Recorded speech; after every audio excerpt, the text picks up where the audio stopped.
L'idée, c'est bien d'œuvrer conjointement pour sensibiliser et mobiliser l'ensemble des acteurs de la filière.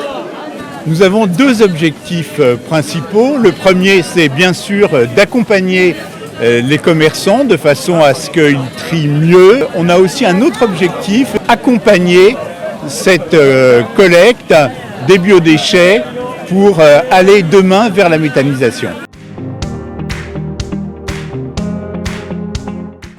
Aujourd'hui, on estime à 80 kg par an et par habitant le gisement des biodéchets en France. C'est conséquent, mais ce sont des déchets qui sont peu ou mal valorisés. Le tri de ces biodéchets et leur valorisation vers la méthanisation en particulier devient une nécessité, une évidence.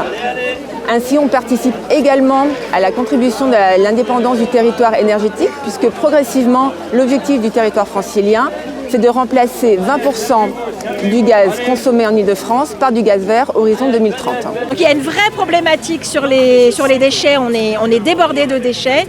Un tiers des ordures ménagères est composé de déchets organiques, donc il faut trouver une solution pour les réduire. On travaille de manière très proche avec la mairie de Paris sur les territoires zéro déchet. Les commerçants comprennent tout à fait l'utilité de ce geste de tri de collecte des déchets alimentaires. Ils sont plutôt volontaires. Après, il y a des petits freins pratiques, logistiques, mais globalement, il y a quand même un très bon accueil des commerçants. Il faut maintenant passer à la sobriété, il faut changer de cap. Et ce n'est pas quelque chose de facile, il faut que nous l'accompagnions et c'est ce qu'on fait aujourd'hui sur ce marché du 20e avec PicPic.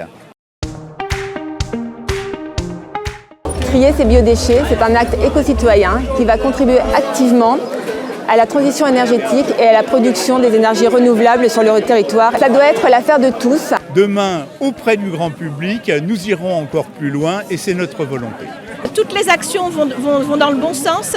Il ne faut pas perdre de vue que ça doit rester quelque chose de très positif.